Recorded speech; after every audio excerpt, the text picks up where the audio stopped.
Okay, so in this demonstration I'm going to show a simple order being raised for a residential skip hire. So I'm going to press OK here. I've just logged into the system, and we always see this sidebar here. The first tab lists all jobs I haven't completed yet, haven't posted into the system or confirmed. The second tab here allows order confirmation, so everything I send to suppliers appears here, and the point is then you can ring them or chase them through email just to make sure 100% that they're going to do the job, and then remove them from this confirmation list. Any jobs I can create, I can put an alarm on, so maybe the customer's told me in 6 days time they want another skip, so I can put an alarm in here, say for 5 days, to reorder the skip. I can do a job search, so I can find by customer, postcode, supplier code, customer reference, job, and all the rest of it. Find any of those jobs, and obviously I can find an account. Now, periodically somebody needs to press this button here, and what this does is it synchronizes certain information with the account system, and it also sends out confirmation emails. So each customer gets an email saying please rate our service, and that automatically then feeds back into the system, so the suppliers all get reviewed. Someone can review all the reviews, so if someone says I'm not really happy with this, I'd never use you again, you can ring them back and probably win back their favor. Okay, so like I say, you can double click on any of these. So these are all transactions I haven't posted. So maybe I'm interrupted on the phone, maybe I'm working on this now, and someone rings me wanting a skip hire. So I just simply press new order up at the top left, and I'm confronted with what stage am I at? Is it a simple delivery or a wait and load? So I'm just going to press delivery, and now you can see it's cleared the whole screen down, and I'm ready for data input. All the red boxes must be filled in before you can post the order. So in here I've got an option of residential, commercial, non-account skips or account skips. So for this demonstration I'm just going to do residential skips. Now, I've just used the mouse there, but it's worth noting that I can type the first few characters and then tab out of the box. So if I know my sources in here and I guess Google's in there, I can type geo and tab away. Now the collection, today is the first, maybe they want it tomorrow, so tomorrow is the second, so I just put a 2 in there and tab away, and it's filled in the date, and I can press A for AM, site times, let's say 10:30. Again, that's optional. Site telephone number, Sam Smith. Waste type is mixed, so MI. Like I say, it's matching on the first few letters of the key there. It's closed. Oh, I obviously don't know. It's enclosed and it's off road. So now I filled in that little bit of information, and of course we want to send the invoice to the customer, so we just there capture their email address. And of course now they might say okay, so what's your postcode? So let's do a postcode search. We just type that into there, and I've now selected my address. So now we haven't entered any services that we're going to supply them. We have several different options here, because we could actually put in the supplier code here and select stock from the stock list here and fill in the sales and the cost price manually from price lists that maybe we have on a desk, etc. But I'm going to press add stock and supplier. So what that's now going to do is it's going to actually use the postcode of the delivery point, and it's going to suggest suppliers. Now it does this by 2 criteria. It can match by postcode area, meaning the first part of the postcode, so PE13. So for all the suppliers that can supply PE13, they would be listed in the following search we're going to see, or within a 100-mile radius of a certain postcode. So it matches and works out the straight line distance and suggests suppliers based on that. This customer here is interested in skips, and if all my price lists are loaded, then I can easily browse various prices for nearest suppliers. So here you see we've selected skip 8 yards, and we can see we've got 2 suppliers with prices in, we have actually got a supplier that is actually closer.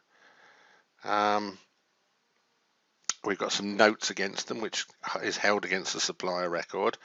But if I click on this one or this one here, you can see here we've actually got some price lists in the system. So, oh, I haven't got them actually on my demo computer, but if I double click them on our live system, then I would be able to see the price list information and browse through it. I can also see that a customer rated them. They rated them 5 stars, and that was obviously some test data. But there I would be able to see a rating, and the rating would be populated in this column here. Now I can actually browse for other prices, so I suppose if I was discussing with them the price of a different skip, maybe different substances, I can effectively browse the price list from down here.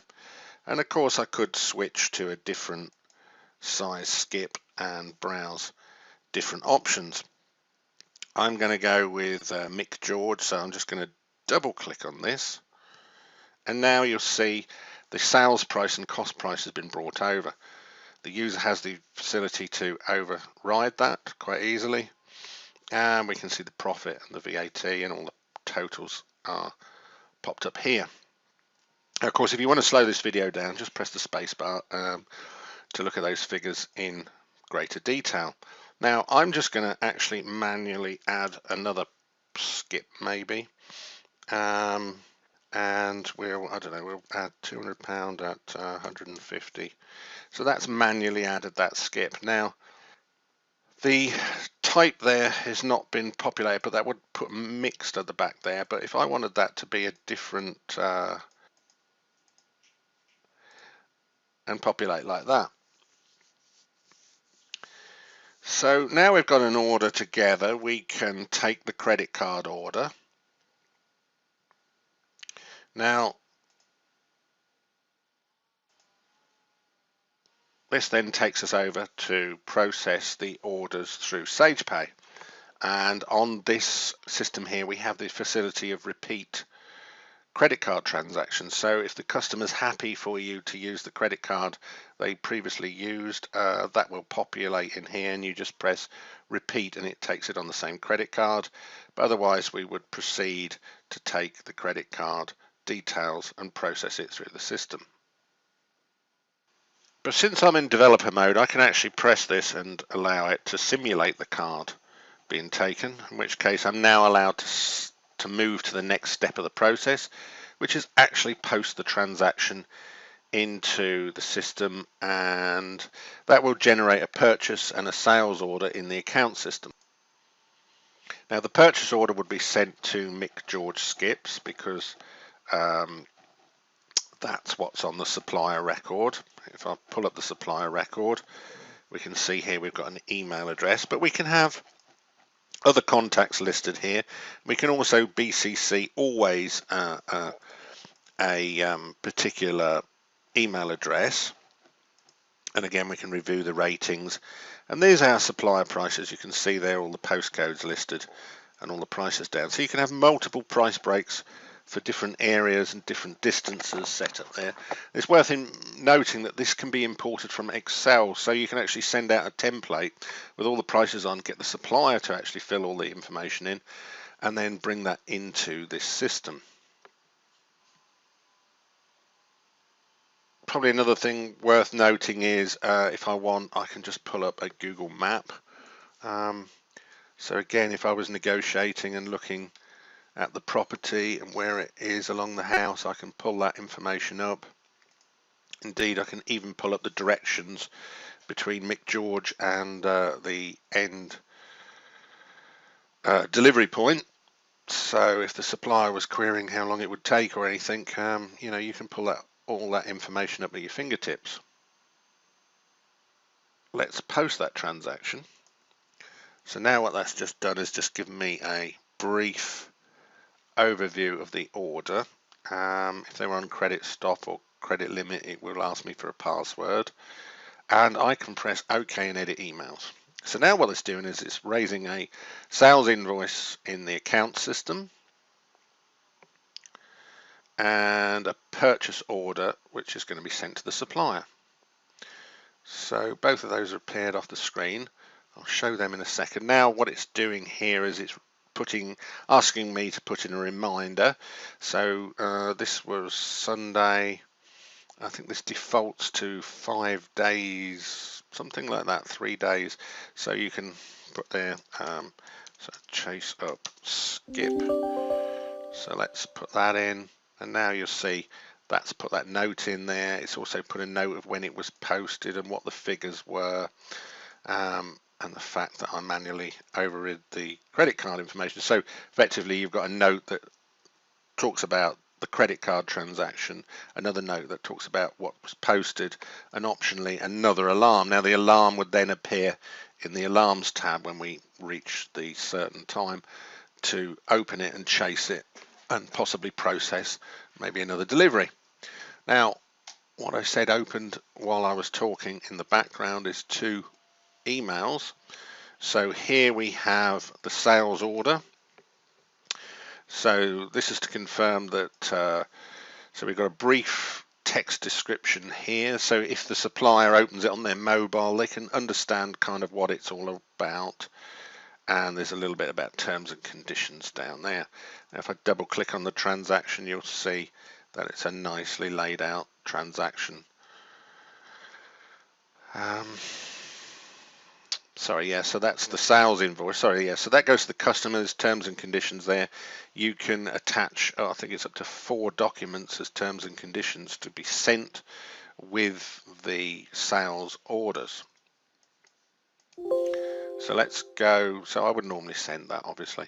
So here's my purchase order. So this is going off to the supplier. Again, there's a text representation, and there's even on here again a link to the map and the directions, so the supplier can easily work out where he's delivering to. And as you would expect, a nice purchase order attached to that for different waste types even. Again, pause that if you want to see it in greater detail. In fact, one thing we didn't mention was as we were creating that order, it was actually on my work list because it wasn't completed. And now, of course, I've actually completed that. So it's disappeared off my work list. So we've now, let's copy this to the clipboard. This is the job number, so that's prefix of my account number. All are sort of a complete unique number. It runs consecutively for each operator. So now if I go in here and say find that job, there's the job and there's the different stages that make up that job. So effectively, I could be now going back to this transaction, which I was interrupted when I first took the call, and continue processing this transaction. And then perhaps, I don't know, for some reason the customer is going to ring up about this transaction. Let's pretend it's a few days on. And they're going to say, okay, I'm ready for an exchange. So I click on new stage, I click on exchange. Now there is an alarm in the system that we put in, didn't we? So I can say I want to complete that because we're going to do an exchange. We don't need to chase up the skip. So now that's changed that, and I can now say delivery on the 15th. They're quite happy that it's exactly the same order. So let's take a credit card. So I've simulated the credit card transaction, and now I can post it back into the system. And now we've got a new order. There we go, new sales order and new purchase order off to the supplier. And of course we'll have it wants me to put in an alarm. I'm not going to bother putting an alarm in this time. And now you can see I've got 2 order confirmations there. So the first one was for the first order. So effectively I can carry on taking loads and loads of orders, and then at some point every so often, a couple of hours later, I can go through, possibly ring Mick George and just make sure he has actually got that order. Or I suppose I could look in my Outlook to see that he sent me a confirmation that he got the order and he's going to actually do the job. And when that's done, we simply press confirm order and it removes it off the list. So we can go through and say, yeah, the supplier's happy with those. So we know that we've raised the order for the purchase order, with the supplier, and everything's been confirmed.